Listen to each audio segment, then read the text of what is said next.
Vamos a pasar ahora al comentario del profesor Carlos Molina,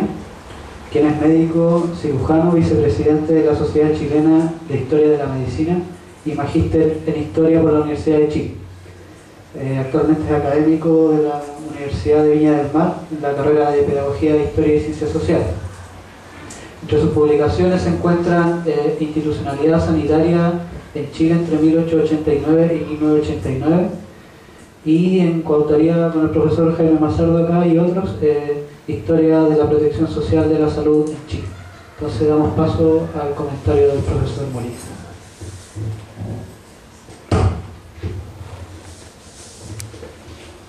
Muchas gracias.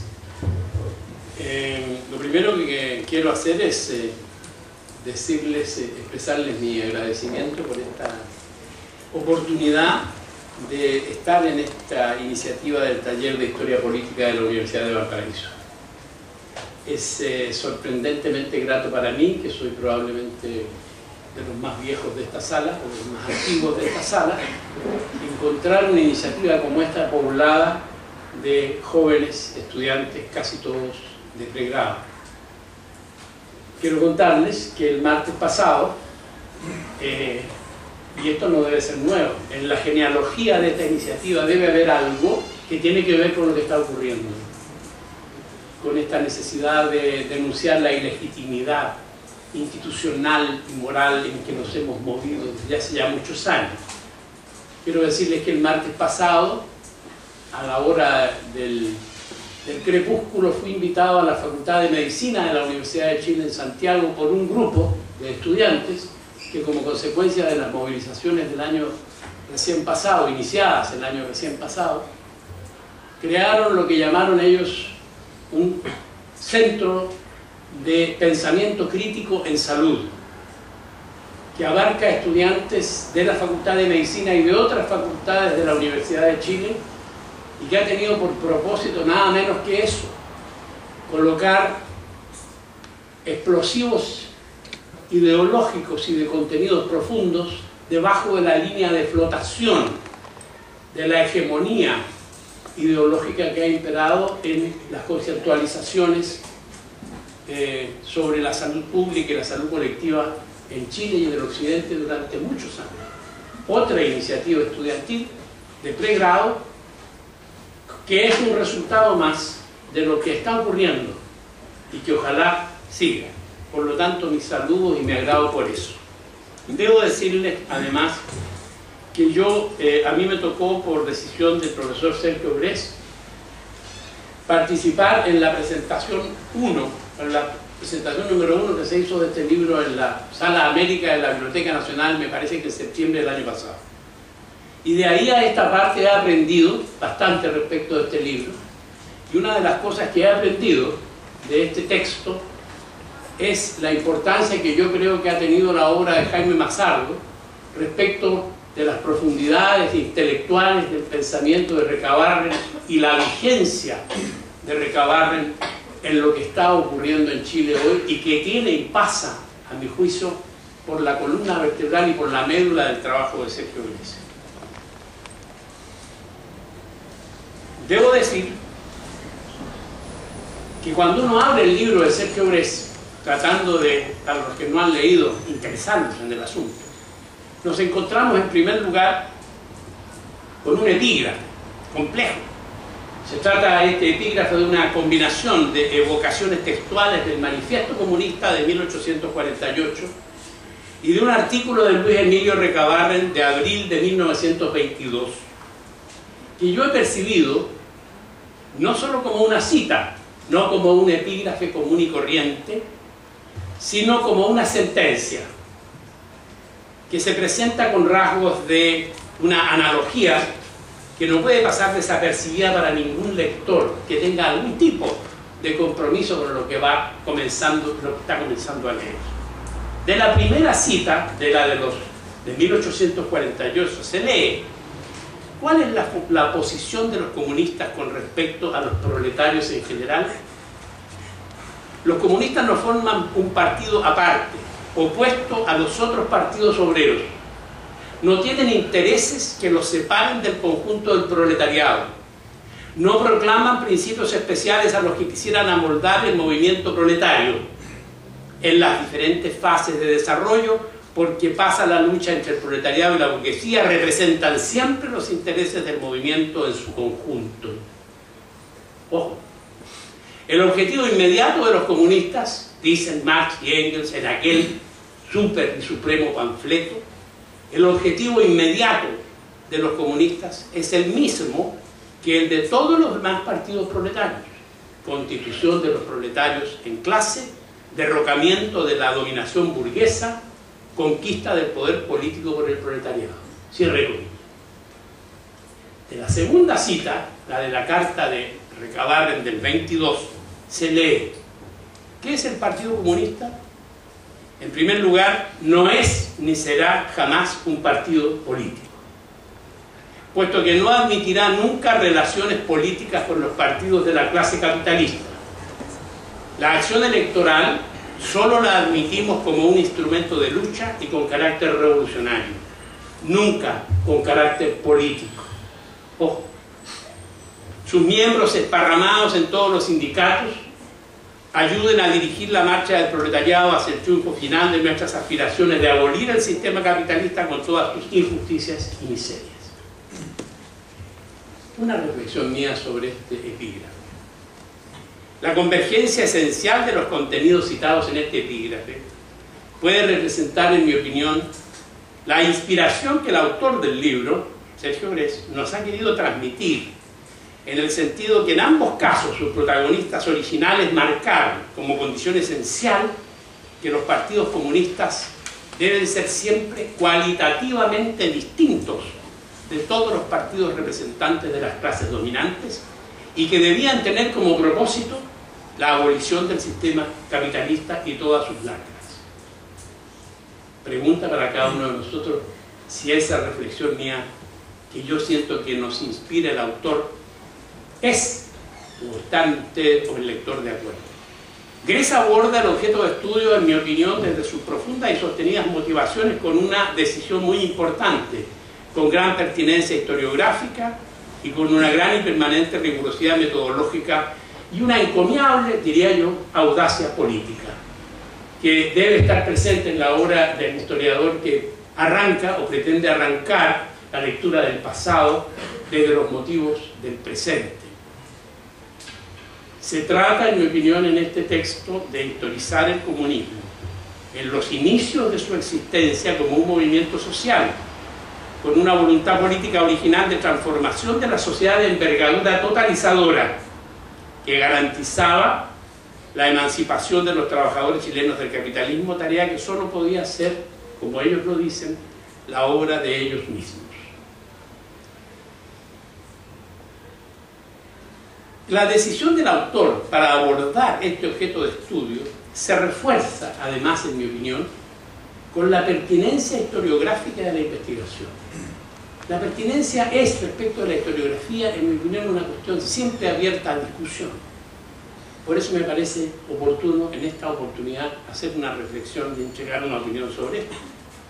En mi opinión, esta pertinencia parece sustentarse en la evidencia verificada en el texto de Grez de lo que puede comprenderse como un vacío historiográfico. La presencia, la tarea de la fundación del Partido Obrero Socialista y del comunismo en Chile, en tanto haya esa relación, se basa un poco en un vacío historiográfico respecto de aquello, que nos ha impedido enterarnos rigurosamente de cómo discurrieron los hechos que se sitúan en los orígenes del pensamiento y la acción del comunismo en Chile, en particular del Partido Comunista de Chile,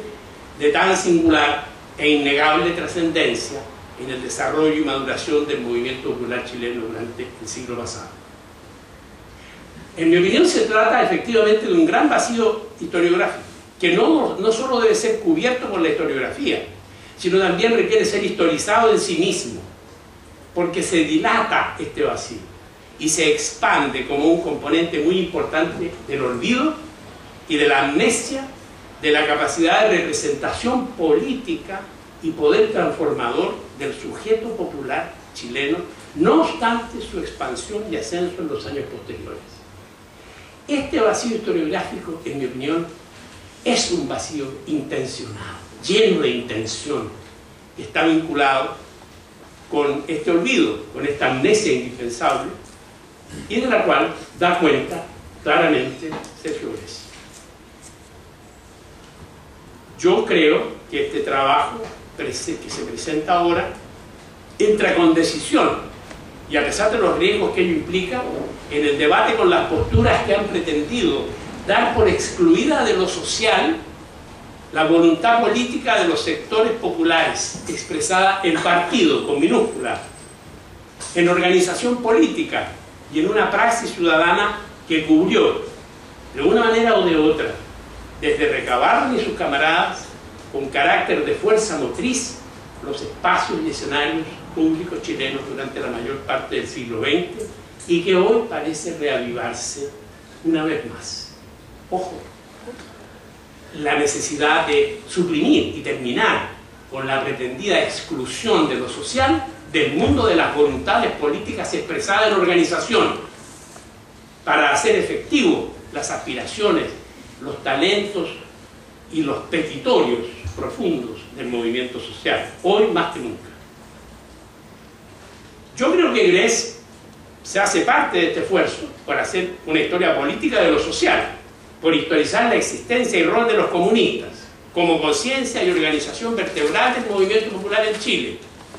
y así resuelve enhebrar una investigación profunda, alejada de los bucles intelectuales,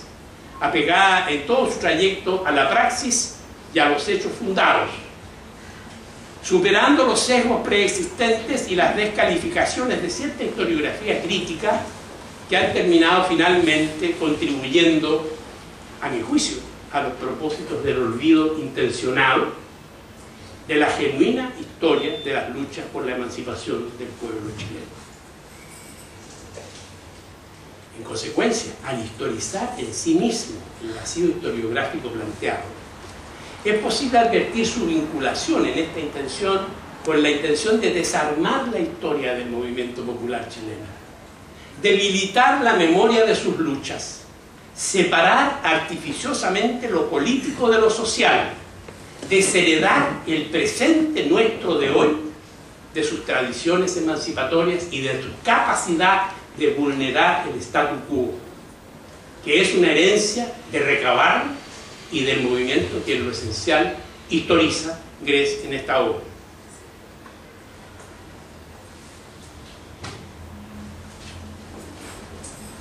Creo que este libro nos muestra que ante el vacío y la insuficiencia del conocimiento histórico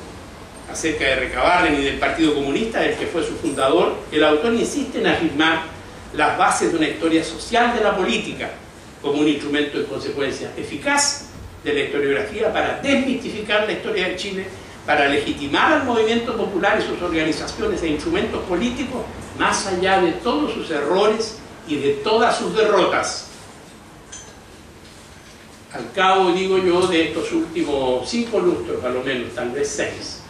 en que parece haber sido tan necesario y conveniente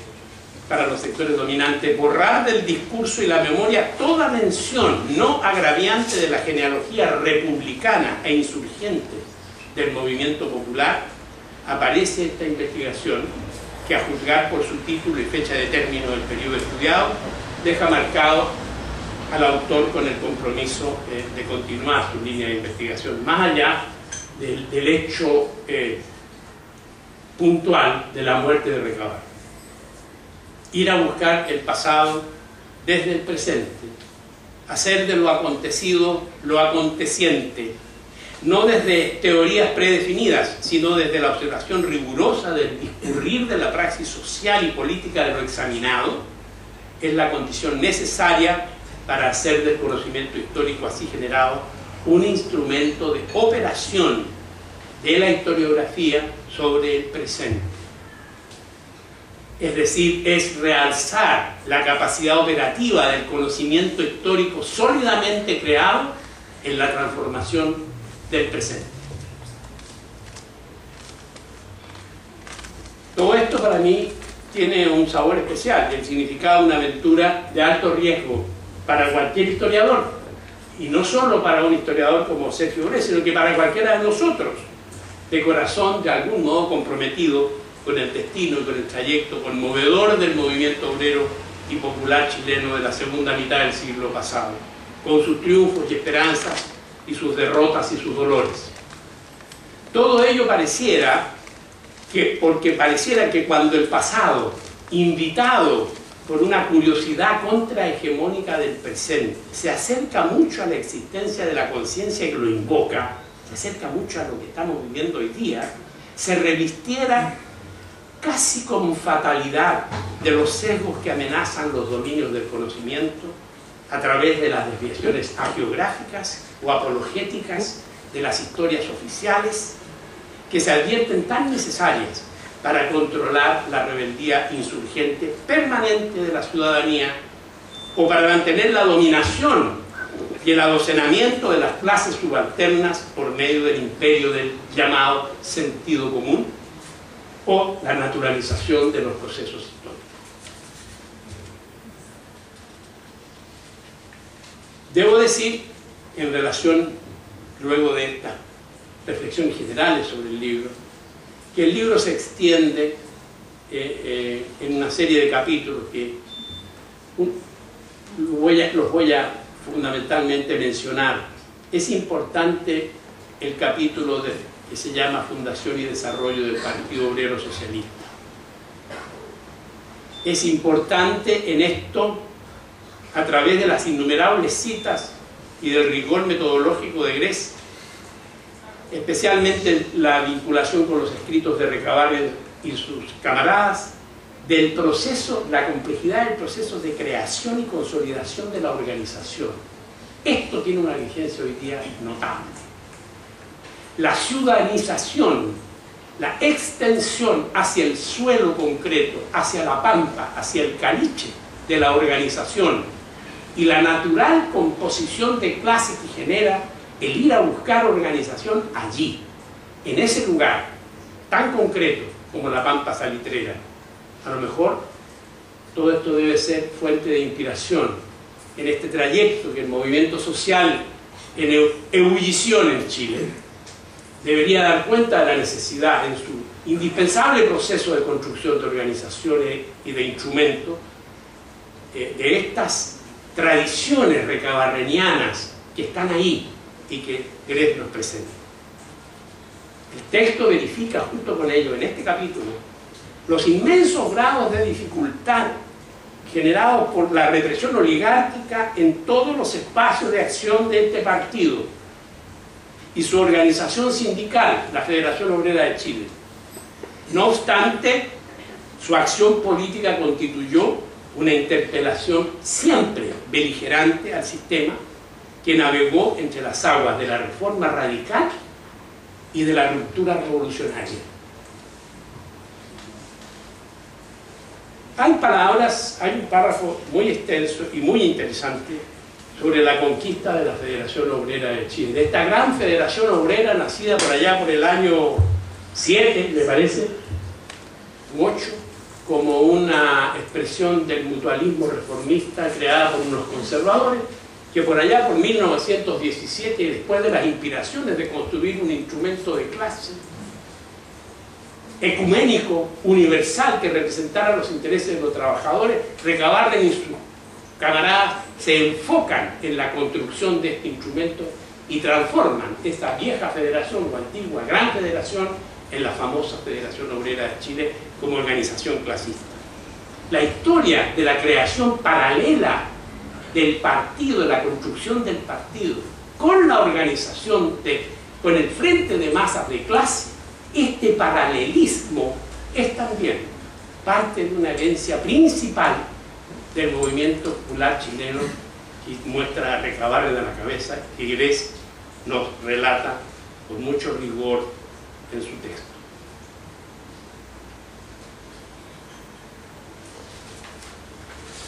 En este torneo de 1917, precisamente no, del 25 al 30 de septiembre de 1919, en que en esta tercera Convención Nacional Ordinaria de la FOCH, el Partido Obrero Socialista adquiere la hegemonía del control, por lo tanto cambia la dirección reformista de la Foch y es sustituida por los dirigentes socialistas que la encauzaron por la vía de la lucha de clases. En este torneo, junto con elegir una dirección nacional, algunos acápites muy interesantes y simbólicos, se formula una declaración de principios que Gress trata con detalle y un cuerpo de estatutos que resultan capitales para poder comprender la historia del sindicalismo moderno de clase en Chile. Y en tales documentos se señala, entre otras cosas, solo una frase, comillas: abolido el sistema capitalista, será reemplazado por la Federación Obrera de Chile, que se hará cargo de la administración y sus consecuencias. Cierre comillas. Alguien podría decir que eso es una utopía o una locura, pero es una gran locura en todo caso, que hoy día yo creo que debemos releer, repensar y resituar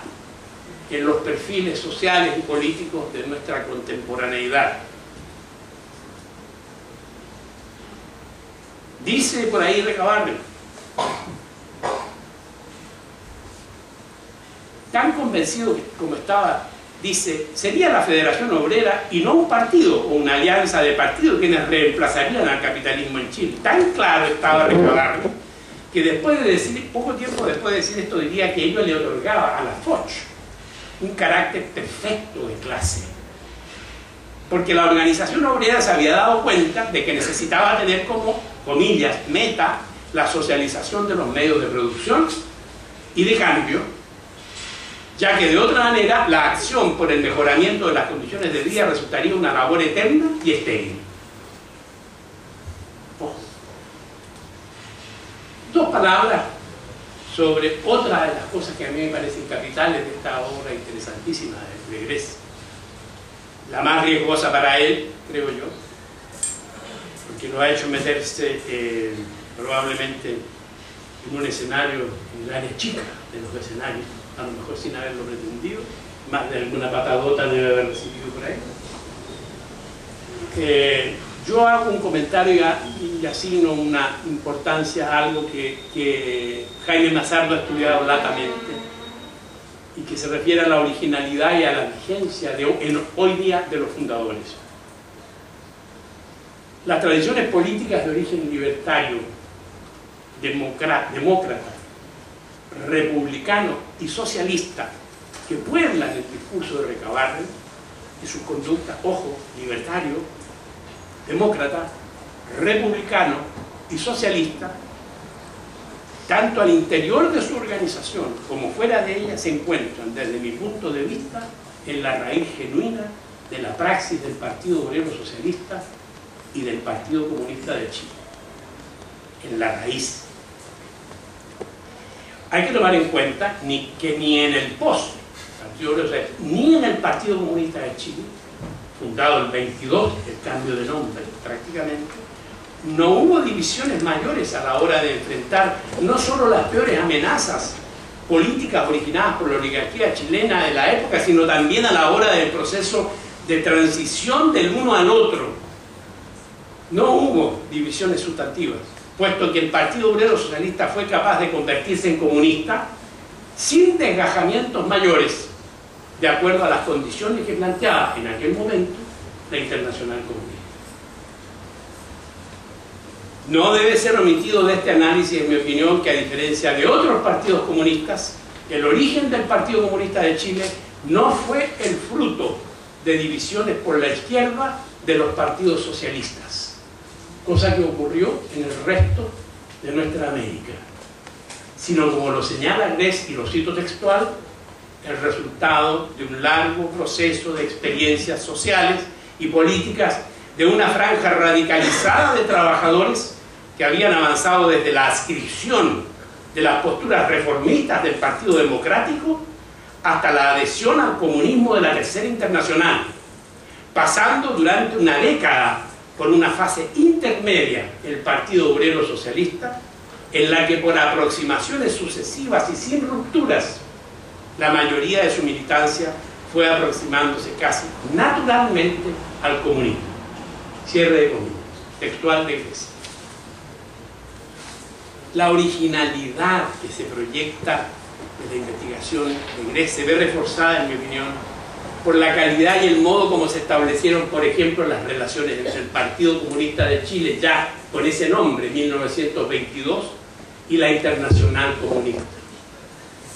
La investigación de Gres nos permite concluir, importante para los días de hoy que vivimos, que el Partido Comunista de Chile y la Federación Obrera de Chile eran organizaciones de los obreros chilenos, con el desarrollo político e ideológico suficiente para adherir a la Tercera Internacional y a la Internacional Sindical Roja, manteniendo su independencia. La genealogía de esa conducta, frente al tremendo impacto político y moral a escala mundial del triunfo de la Revolución Soviética, puede ser asociada a las singularidades del desarrollo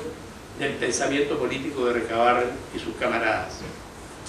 La convicción de los fundadores de que la clase trabajadora debe convertirse en una fuerza dirigente del conjunto de la sociedad chilena no proviene entonces de ningún elemento exterior a su propia praxis.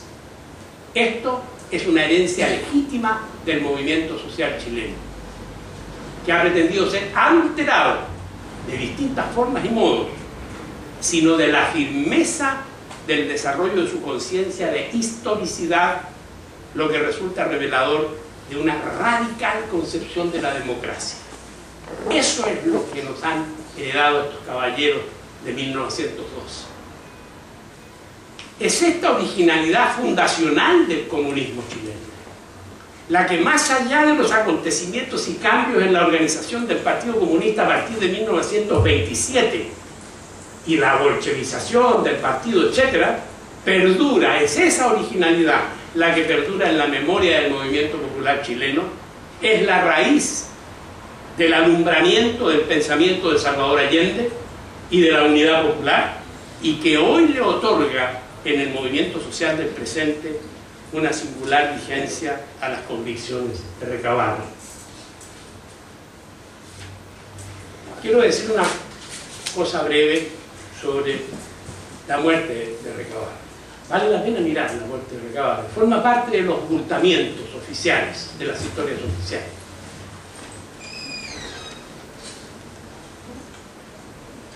Digo yo,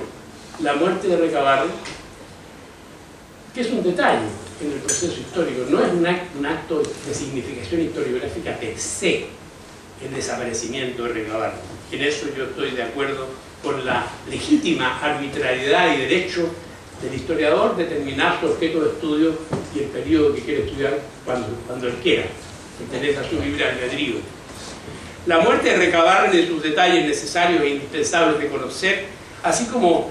su biografía existencial real,